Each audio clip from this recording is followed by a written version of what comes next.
60 years ago, one country buried 30 million of its own children. Not in war, not in plague, in hunger. The worst man-made famine in recorded human history happened right here, in China. Survivors of that horror are still alive today. Their memories are still fresh. The pain is still real.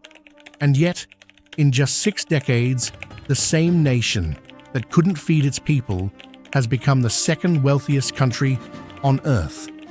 No country in human history has ever done what China did. This is that story.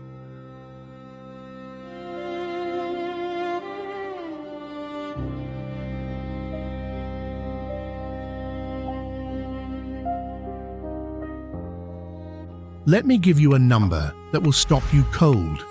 There are 195 countries on this planet. China alone produces 35% of everything manufactured on Earth. Think about what that means. One country, 35% of everything. But that's just the beginning. Let's break it down. 70% of the world's mobile phones, made in China, 35% of all electronics. China 32% of every car rolling off a factory floor. China 60% of all aluminum. China 55% of cement. China 50% of steel. China 40% of textiles. China 70% of children's toys worldwide. China. Now, I know what some of you are thinking. Cheap stuff. Low quality. Let me introduce you to a device you probably love. Maybe you're watching this on one right now. The iPhone, Apple's flagship, the symbol of American innovation, premium design, and prestige. When people want to show off, they don't say, "Look at my Chinese phone." They say, "Look at my iPhone." Here's the part Apple doesn't put in its ads. Apple has never, not once, manufactured an iPhone in America. Every single iPhone is built in China. The only thing made in California is the design, the logo, the vision. The moment it becomes physical, it becomes Chinese.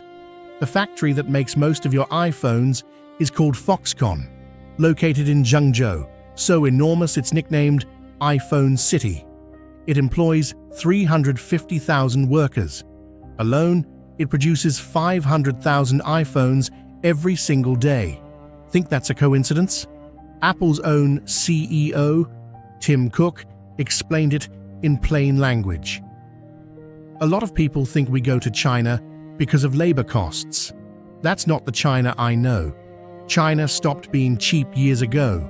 We go to China because we can find more skilled engineers in one city there than we could fill a single building with in all of America. That's not anti-American. That's just the truth.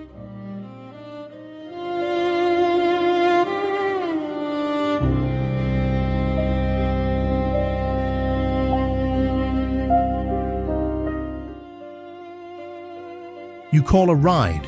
Your phone buzzes. A car pulls up. You check. There's no driver. You enter a 4-digit code from your phone, take your seat, and before the car moves, a calm voice asks, "Please fasten your seatbelt." You click in. The car asks, "Ready to go?" You say yes, and it drives you perfectly to your destination. This is not a tech demo. This is Tuesday in China. As of August 2024, over 16,000 licensed autonomous vehicles operate on Chinese streets. And it's not just taxis. Driverless buses that carry dozens of passengers now run scheduled routes in major cities. Walk into a supermarket in China. You'll be handed a shopping cart. But this cart is smarter than most people's laptops. It shows you every item in the store, its price, and exactly where to find it. When you pick something up, scan it. When you're done shopping, the cart has already calculated your total. You walk out without standing in a single line. And if you try to sneak something past without scanning, The cart freezes, pulls up a photo of the unscanned item, and alerts a staff member within seconds. China also leads the world in 5G infrastructure, supplying the network technology used by Germany, Spain, Italy, the Netherlands, Portugal, Greece, Austria, Poland, Hungary, and most of Asia and Africa. In Africa alone, including Ethiopia, 70% of 4G networks were built by a single Chinese company.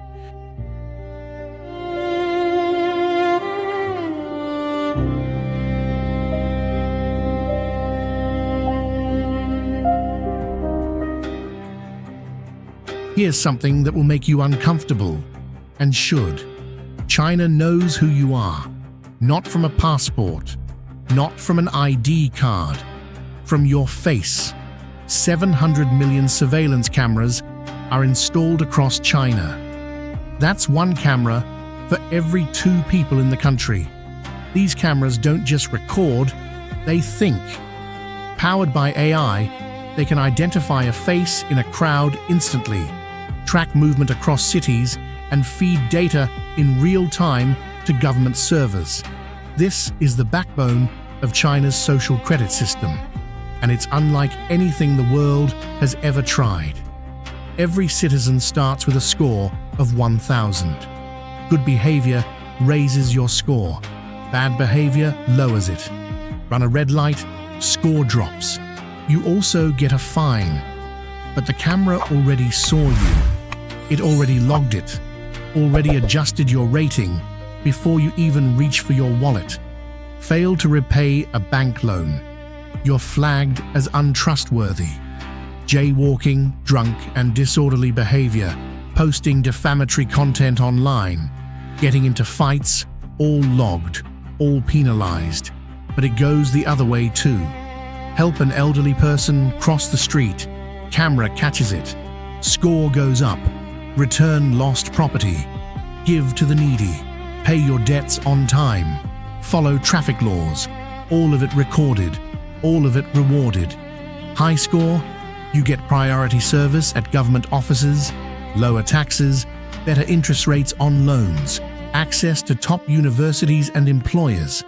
Low score, you may be barred from flying, banned from high-speed trains, rejected for mortgages, publicly listed in your neighborhood as someone not to be trusted.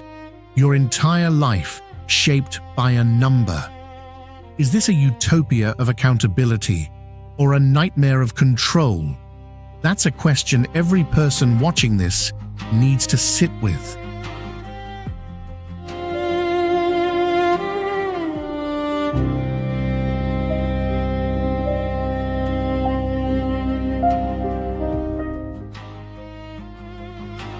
China doesn't just want to keep up with the world. China wants to lap it. The World Railway Association defines a high-speed train as one that travels 200 kilometers per hour. In China, 200 kilometers per hour has a different name. They call it slow. China's high-speed trains cruise at 490 kilometers per hour. China's total high-speed rail network stretches 45,000 kilometers, enough to circle the Earth twice. That's 66% of all high-speed rail on the planet. All of Europe combined has 11,900 kilometers. China alone has 45,000. This entire network was built in 16 years.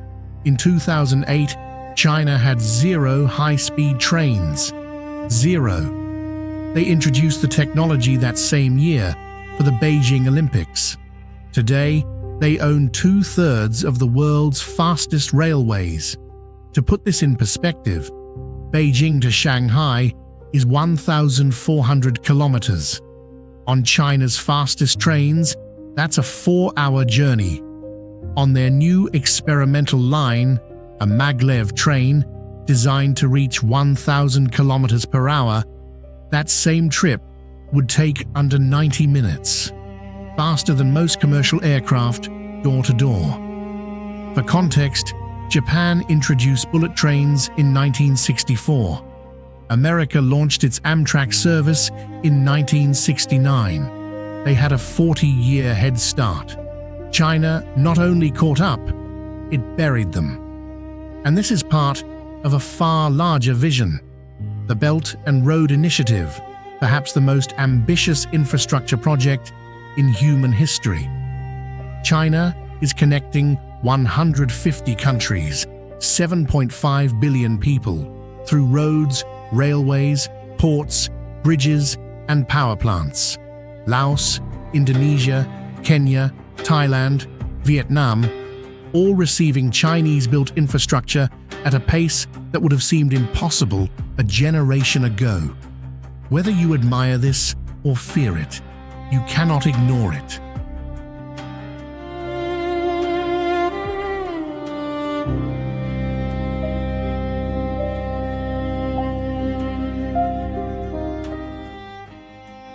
In most developed countries, going cashless is a future goal.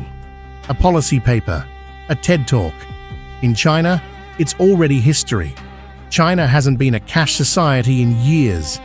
Credit cards, many places don't accept them. Cash, you'll get confused looks. Everything runs on WeChat, a single app that is simultaneously your Facebook, Instagram, YouTube, Amazon, bank, translator, and video conferencing platform. Over 1.3 billion people use it to buy groceries, pay rent, hail a car, message friends, split a restaurant bill, or transfer money internationally. You open one app, one login, one tap. Elon Musk, the world's richest man, has been trying to build something similar with X, formerly Twitter, for years. He openly admires WeChat. He openly admits he hasn't cracked it. In most countries, a single app doing all of this would face antitrust lawsuits. In China, it simply works. For visitors from abroad who still expect to pay with cash or card, China recently built systems to accommodate them, because even China recognizes that the rest of the world hasn't caught up yet.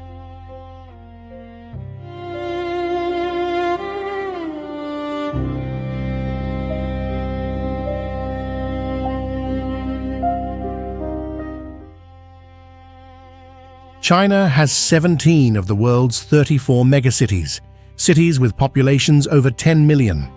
That's half the world's megacities in one country. Each one has a role. Shanghai, China's New York, the world's largest container port, a stock exchange that rivals Wall Street, home to the Shanghai Tower, the third tallest building on Earth, and a subway system so vast and efficient it makes most capital cities look like villages. Beijing, the political heart, 21 million people, the seat of the Communist Party, the diplomatic corps, and China's growing soft power. The city is quietly positioning itself as an alternative to Washington in global diplomacy. Shenzhen, the technology capital of the world. In the 1970s, it was a fishing village. After China's first special economic zone was opened there in 1979, it transformed in 45 years into the headquarters of Tencent, Huawei, BYD, and dozens of other companies shaping the global future. Your iPhone, almost certainly assembled here. And then there are the special ones. Macau, an autonomous territory with a GDP per capita 6 times higher than mainland China, known as the Las Vegas of Asia, but that nickname undersells it. In 2023, Macau's gambling revenue reached $22.6 billion, Las Vegas $14.5 billion, and China, a government that will penalize you for jaywalking and monitor your every move, allows this, because even disciplined systems understand the value of a release valve. Hong Kong, one country, two systems. China's territory with its own legal framework, its own currency, and its own culture. A fusion of East and West born from 156 years of British colonialism. a global financial and fashion hub, still evolving, still debated.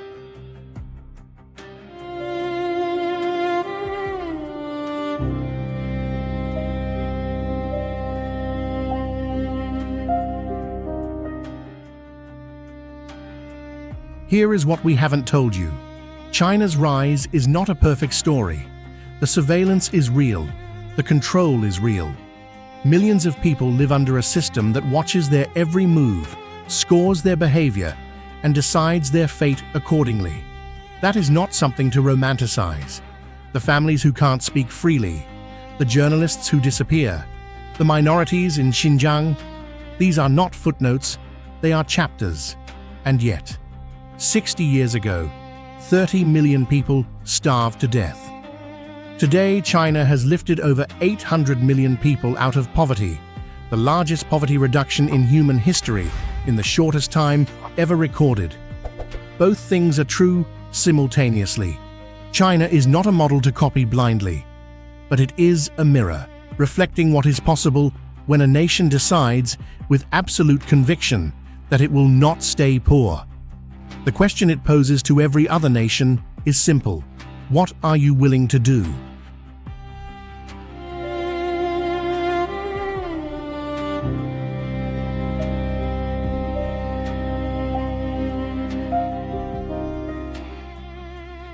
But here is the thing about China that most people miss entirely.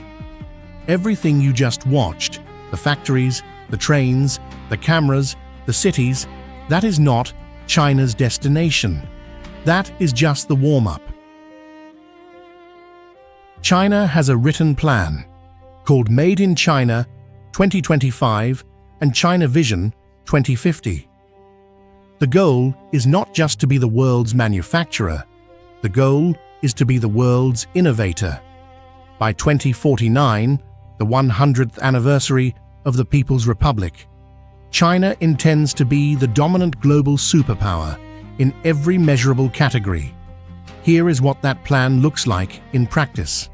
By 2030, China plans to be the world's undisputed leader in artificial intelligence, surpassing the United States. The government has already committed $15 billion just for AI research, with private sector investment adding hundreds of billions more. By 2035, China aims to complete the world's first fully autonomous national transport network, every major city connected by self-driving trains, autonomous buses, and drone delivery systems operating as one unified grid. By 2045, China plans to land humans on the moon and establish a permanent lunar research base. They have already landed rovers on the far side of the moon, a place no other country has ever reached. Their Tiangong space station is already operational. America's ISS retires in 2030. China's stays. By 2050, China's military, already the largest in the world by personnel, aims to be the most technologically advanced fighting force on Earth, with hypersonic missiles, AI-powered drones, and a navy that rivals the United States in every ocean. And the energy to power all of this? China is already the world's largest producer of solar panels, wind turbines, and electric vehicles. By 2060, China has committed to full carbon neutrality. A country that was starving 60 years ago is now reaching for the stars, literally. Whether this vision succeeds, whether the world welcomes or resists it, will define the next 100 years of human history. You just learned how China became the second most powerful nation on Earth. But here is what nobody is talking about. There is another country, right now, following the exact same playbook China used in 1980. And most people have never even heard of it. If you want to know which country that is, you already know what to do. Subscribe to Henok Travel, hit the bell, because the next video you do not want to miss.